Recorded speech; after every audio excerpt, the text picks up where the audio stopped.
Hi friends, I am about to cast on my second sleeve for my Emmy Sweater test knit, and I just wanted to do a quick demonstration of how I pick up stitches for the underarm of this sleeve.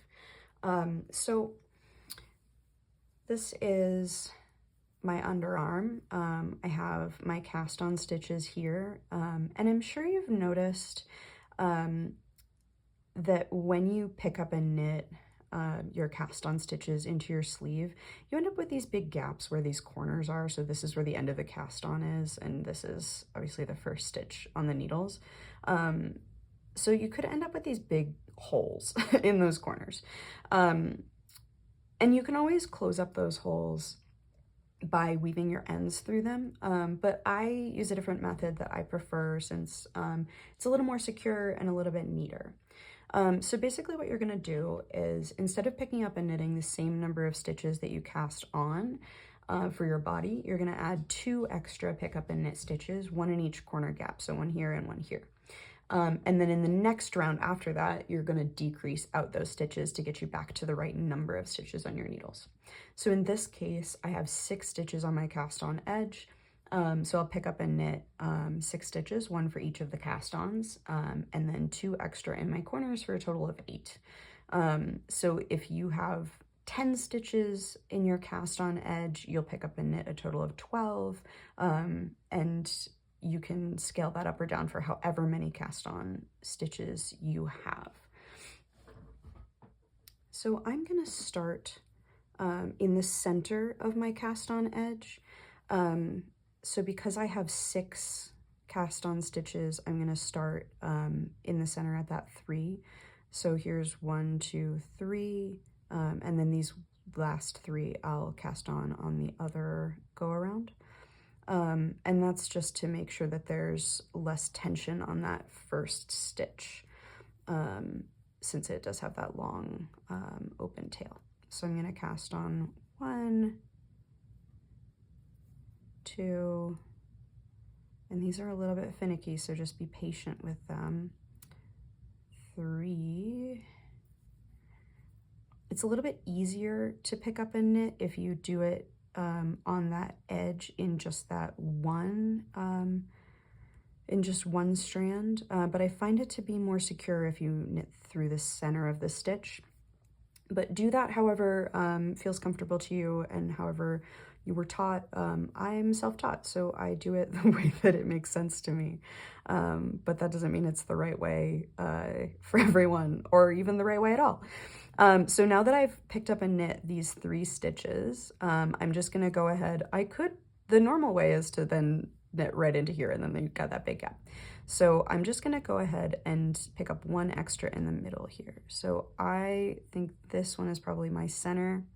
And once again, I'm not going to pick up this like edge. I'm going to pick up from 2 strands. So I'm going to pick up a knit. That's my 1 extra. And now I'm going to knit around all the stitches that are on my needles just as normal. And I will meet you back on the other side to do the same thing in reverse.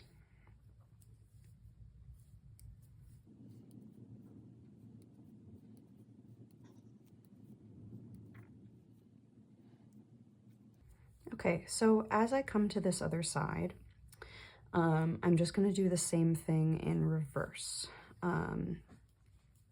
So I'm just going to knit the rest of these stitches that are on my needles, and then I'll come to my next big gap.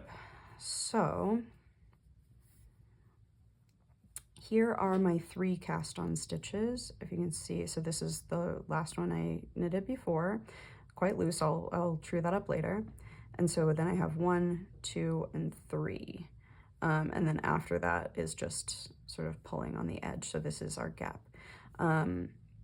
So I'm just gonna pick up a knit into this extra stitch here in that gap, anywhere between this stitch and that cast on is fine, as close to the middle as you can get it.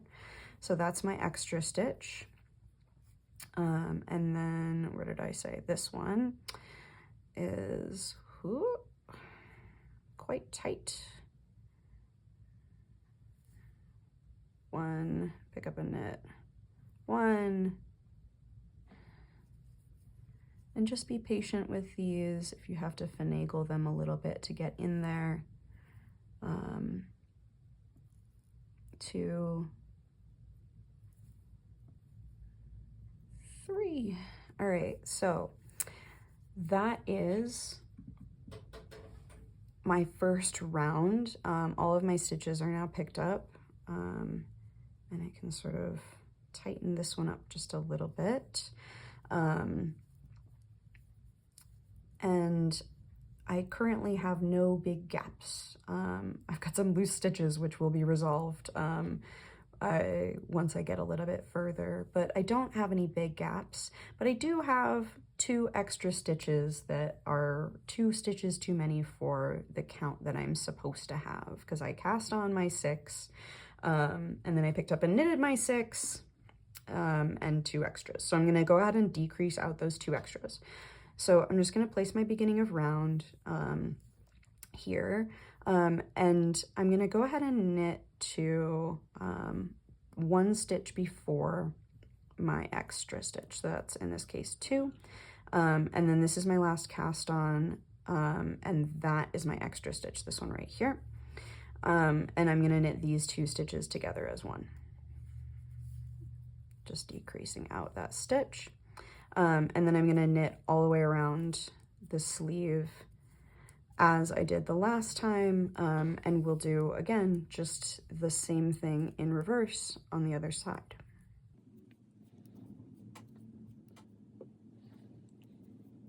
Okay, so once I start coming up to the other side, like I said, I'm going to do the same thing in reverse. So I'm going to knit to 1 stitch before my corner stitch. And then I'm going to slip knit that together with the following stitch. So on the other side I did a knit 2 together with the stitch before it, and on this side I'm going to do a slip knit with the stitch after it. If you have any trouble at all, I can see where this corner stitch is. It's got a little bit of a hole in it, and that will go away. I'll show you what it looks like on the other side when there's less tension from the needle. But if you have any trouble telling which stitch this is, you can just put a marker on it when you make that extra stitch. So either before or after, if you have an interlocking marker like this, you can put it right on there. I can see it in this piece. Sometimes it's harder to see. So if you don't see it, just put a stitch marker on it and then you'll know which one it is. So just a couple of more. And then here is my extra stitch. So I'm gonna go ahead and slip, and then knit through the back loop for my slip, knit. And then that second extra stitch is decreased out, and I'm gonna knit back to the beginning of round. And now I am completely done. And you can see, so this is where my extra stitch was. That's where that hole would be if I hadn't put that extra stitch in. And you can see that's sort of decreased out. You can see a little bit of leaning in here. And same thing on this side. This one appears to have a little bit more of a hole than I would expect it to have. But that is just because it has tension on it from being so close to the needle right now. So I got the same effect when I did my other side. And you can see now that there's not so much tension on it, those holes have really closed up, and they're, you know, it's knitting. There's always going to be a little bit of holes. But you can see that on both sides, it looks a lot cleaner. There's no big holes, and there's no risk that these are going to fall out the way that ends might if you just handled this by weaving in your ends. So yeah, once you have finished this, you now have the right number of stitches left on the needle, as you're supposed to have. If you have a pattern, obviously if you're working the Emmy sweater, I have written this into the instructions, so you don't have to add this technique. But if you are working on any other pattern that just instructs you to pick up however many stitches you cast on, you can add this technique to any sweater that you're working on. that has those sort of gaps in the corners. I've also seen it recommended for gloves where you have a thumb hole. I haven't personally worked that, but the theory is the same. So anywhere where there's a corner that you need to close up a hole, this is a good technique to close that up, and it looks nice and clean. So thank you guys so much. You can knit your sleeve as normal from here, and happy knitting!